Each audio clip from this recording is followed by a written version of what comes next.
Fernanda Paciência aqui, segundo episódio da nossa maratona de inteligência emocional voltada para o casamento, nos nossos relacionamentos. E ontem nós falamos sobre autoconhecimento, né? A importância de nos conhecermos para podermos lidar com as nossas emoções. Espero que vocês tenham feito a reflexão aí de pensar nos sentimentos de vocês, nos sentimentos positivos e nos negativos. E hoje a gente vai falar de autogestão. O que é autogestão? É como eu lido com esses sentimentos que eu descobri. Então você deve ter descoberto, tô com um caderninho aqui, né, uma colinha básica. Você deve ter descoberto ontem alguns sentimentos, que você se sente frustrado, você se sente triste, você se sente feliz. Você deve ter descoberto isso ontem. E como você reage a esses sentimentos? Esse é o dia de hoje, autogestão. E aí eu queria, não tem como a gente falar de autogestão sem falar de estresse. A forma como você reage vai se acumulando e determinando a pessoa que você se torna. E aí eu quero te fazer uma pergunta. Você está uma pessoa estressada nesse momento? Você anda com um pavio curto devido às coisas que você refletiu, dos seus sentimentos, os positivos e os negativos, daqueles defeitos que de repente você não tolera, que são muito mais difíceis para você? Como você tem reagido com seu cônjuge? Você tem estourado por tudo? Ah, tudo que vem na cabeça agora, Fernanda, eu vou falar. Eu não vou engolir sapo, porque eu nunca engoli sapo na vida. Então, a primeira coisa que a gente vai falar aqui de autogestão, desculpa, é o gerenciamento das emoções. Como você gerencia? Você já ouviu aquela famosa frase contar até 10? Dentro do nosso relacionamento, a gente tem que contar até 20. A gente usa uma técnica semelhante do contar até 10, mas é o contar até 10 de trás para frente. Por quê? No momento de uma situação de estresse, numa situação de raiva, o nosso cérebro ele atua de duas formas. Eu vou simplificar aqui. No modo sábio e no modo de sobrevivência. O modo de sobrevivência é o modo de reação. Sabe quando você leva uma fechada no trânsito, você tem aquele impulso rápido de tirar o carro? É reação, tá? É o cérebro de sobrevivência, a parte do cérebro responsável pela sobrevivência.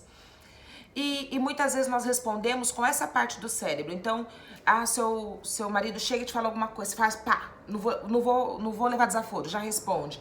Você reage ao invés de se acalmar. Então, o exercício de contar até 10, o que acontece? Você conta até 10, você vai desativando o seu sobrevivente e ativando o modo sábio.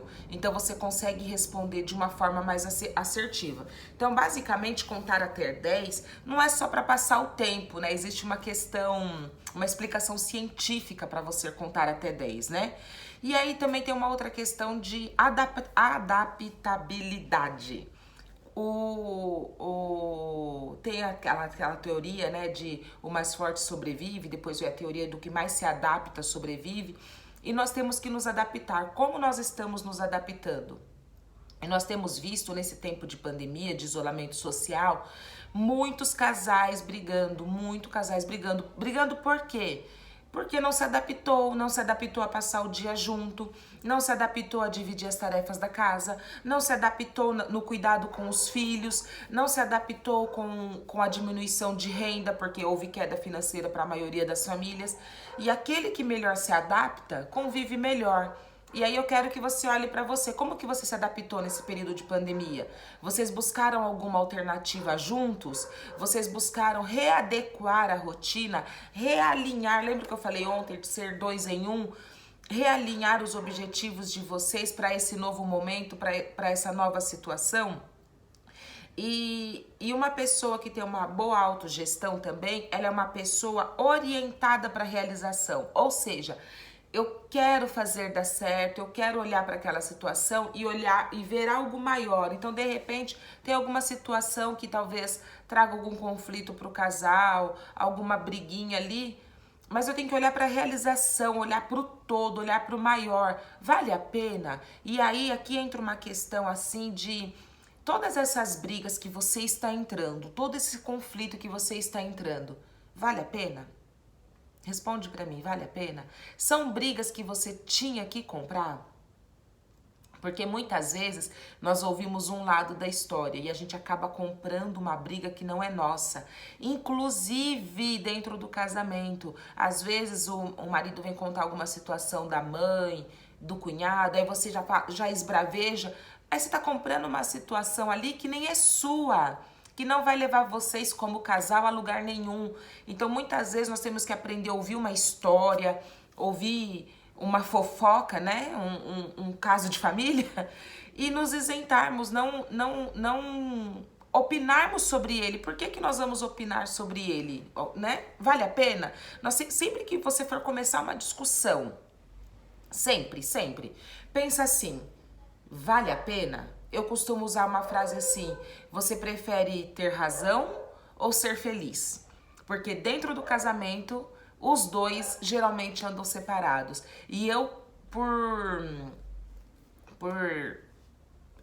fugiu a palavra agora, por estilo de vida mesmo, eu tenho adotado ser feliz.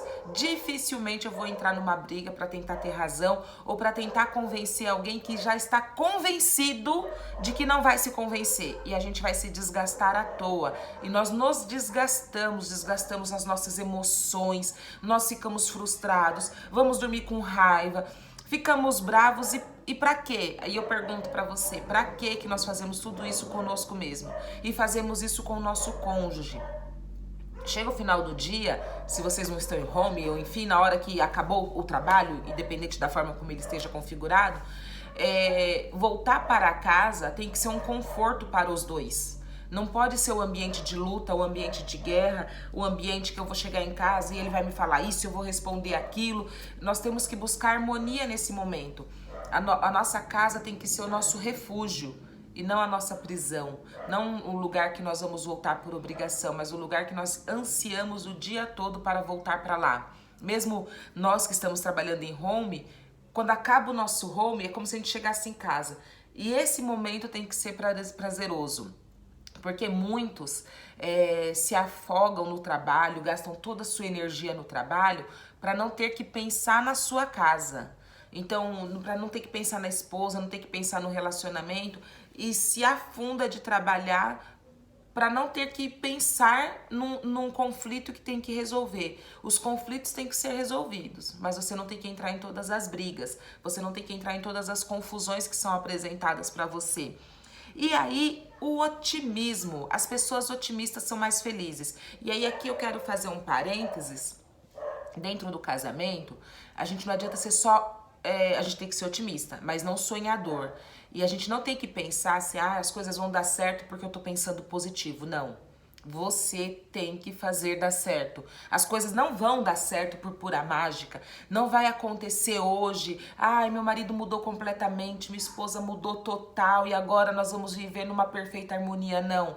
Essa mudança, essa construção, somos nós que fazemos. Tijolinho por tijolinho, um pouco por dia, se corrigindo, eu mudando, ele mudando, eu sabendo me comunicar com ele nas coisas que eu quero que ele mude, aí é o assunto de amanhã, que é como pedir empatia, como me comunicar, como fazer uma comunicação que nós chamamos na psicologia positiva de comunicação não violenta. Existe essa forma. E aí, quando a gente tem autogestão, eu me conheço, eu começo a pensar, e aí eu quero que você comece a pensar nessas brigas que você tem entrado, nessas contendas que você tem entrado com o seu marido. Tem valido a pena? Vale a pena brigar pelo tampo do vaso levantado? Eu nunca briguei por isso. Nunca.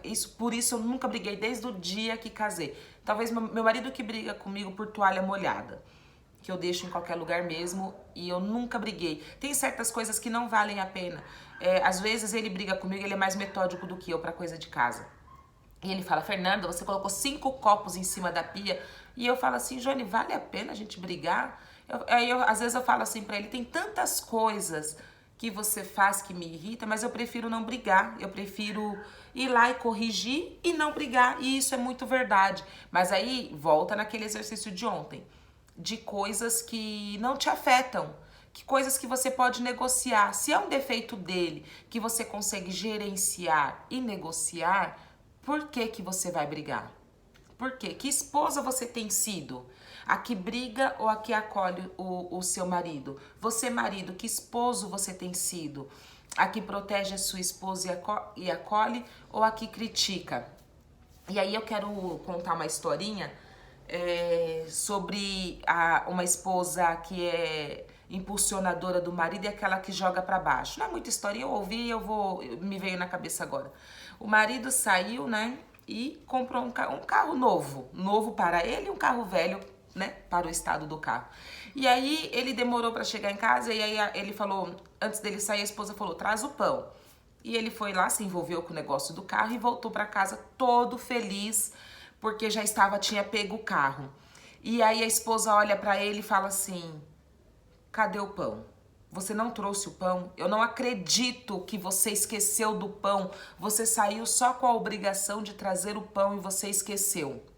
Que esposa você é? E a outra esposa, quando ele chegou, falou assim para ele, uau, que carro legal, meu Deus, vamos aproveitar para fazer o primeiro passeio do carro e vamos lá comprar pão. Que esposa você tem sido? Que marido você tem sido? Você tem sido aquele que incentiva ou aquele que joga para baixo? E aí você pode estar pensando nesse momento assim, mas Fernanda, o meu marido já não compartilha os sonhos dele comigo. Nós já não temos mais diálogo, porque muitas coisas ele já não me fala mais. Se ele é promovido no trabalho, ele não me conta mais. Ou você, como marido, pode estar falando assim, a minha esposa já não compartilha os desejos íntimos dela, já não compartilha as necessidades dela. E aí agora eu quero que você reflita. Será que não compartilha porque cada vez que ela tentou ou ele tentou compartilhar algo com você, você diminuiu o sonho dele? Você, ao invés de impulsionar, você foi aquele bola murcha que foi lá com a agulhinha, furou todas as bexigas e aquele sonho fez ó. E aí ele preferiu compartilhar os sonhos, os anseios, os projetos com aquelas pessoas do trabalho que o ouvem. E é aí que um casal começa a se perder. Quando falta o diálogo, quando um não apoia o outro, eles buscam em outras pessoas, e agora, nesse momento eu não estou falando de traição, mas eles buscam em outras pessoas o patrocínio emocional que ele deveria ter dentro de casa. Eu tenho que ser a maior patrocinadora emocional do meu marido e ele o meu. É para ele que eu vou contar cada projeto que eu vou fazer, ainda que ele não entenda. E ainda que ele venha me contar de projetos que eu não entenda, eu sou a maior patrocinadora emocional do meu marido. Os que não me conhecem, eu acho que são poucos, se bem que tá chegando bastante gente na lista, que bom. O meu marido trabalha com caminhão, é uma opção dele, e isso lá atrás foi um problema pra mim. Antes do nosso casamento eu falei, se você comprar um caminhão, você me avise, porque a gente nem casa.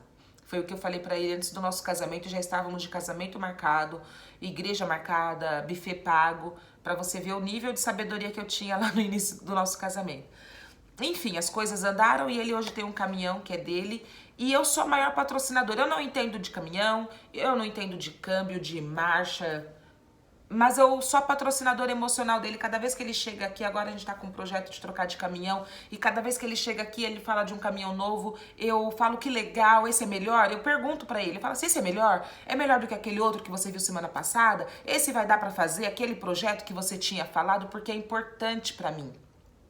E aí eu acho que fica a dica de um casamento feliz é se importar. Se importe com os projetos do seu marido, se importe com os projetos da sua esposa, se importe e gerencie as suas emoções para que você não traga uma carga negativa para dentro do seu relacionamento. Trabalhe isso em você. Se precisar de ajuda profissional, procure. Se tiver com dificuldade, procure.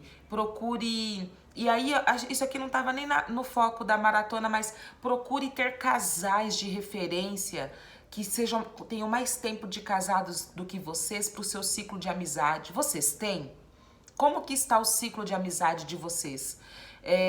Porque se você só tem amigo solteira, você homem só tem amigo solteiro e você mulher só tem amiga solteira, o que elas vão dizer? Ai, vida de casado é um saco, legal mesmo é cair na balada, é fazer o happy hour sexta-feira à noite e tantas coisas. Tenham um casal de referência que vocês possam buscar neles aconselhamento, que vocês possam dividir dificuldades. Eu tive esses casais e tenho até hoje.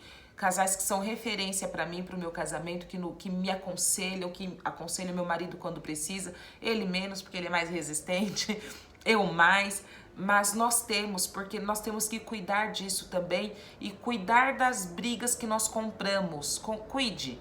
Se seu marido chegou com um problema da empresa, ouça, acolha, mas não compre aquela briga, não seja incitado por aquela briga, por aquele ânimo, tente acalmá-lo. E assim o inverso também, porque às vezes nós chegamos com algum estresse e nem sempre falar na hora é bom, porque vai te relembrar o estresse, né? Então, seja acolhedor e seja o principal patrocinador emocional do seu cônjuge.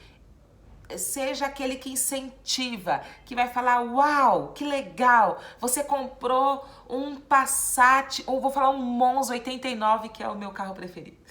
Uau, você comprou um Monza 89, uau, que carro. Elogie, incentive, coloque ele pra cima, coloque os projetos dele pra cima, coloque os projetos dela pra cima. Se ela passou um batom diferente, fala, uau. Ou se você chegou em casa, sua mulher tá acabada, sem nada. Uau, como você fica linda naturalmente. Seja o patrocinador emocional do seu cônjuge. Porque se você começa a elogiar, sabe o que vai acontecer? Agora é pros homens, hein? A mulher vai falar assim, nossa, ele me elogiou ontem que eu tava toda acabada. Hoje eu vou pelo menos passar um batom. E aí você vai elogiar e ela vai dizer, eu vou pelo menos... fazer uma escova no cabelo. Eu vou pelo menos, quando você vê ela tá comprando uma lingerie nova e tudo depende de você começar a mudança e o inverso também é verdadeiro. Você, mulher, incentive o seu marido, elogie o seu marido. Nada de ficar falando mal dele pras amigas aos quatro ventos. Ah, você vê, eu sou casada com traste. Não, eu sou casada com um homem maravilhoso, um homem que me compreende, ainda que você não tenha chegado nesse ponto. Mas comece a falar, comece a elogiar, porque ele vai acreditar e ele vai tentar ser melhor para ser merecedor dos seus elogios. Vamos canalizar, vamos ser otimistas, mas não sonhadoras. Não sonhadoras. Não fique sonhando que o seu casamento vai ser igual da fulana, igual da vizinha, igual da novela. E de que tudo vai dar certo de uma hora para outra e vocês vão acordar no mundo maravilhoso de Alice. Não! Casamento, como todas as outras coisas da sua vida, requer estudo, requer dedicação e dá trabalho, mas vale a pena, tá bom? Então, obrigada. Amanhã nós vamos falar sobre empatia. E aí nós vamos aprender a nos comunicar com o nosso cônjuge e pedir empatia. E eu tenho certeza que a aula de amanhã vai valer muito a pena para você. Tá bom? Bom dia, boa tarde. Que horas você vai ver, hein? Boa tarde.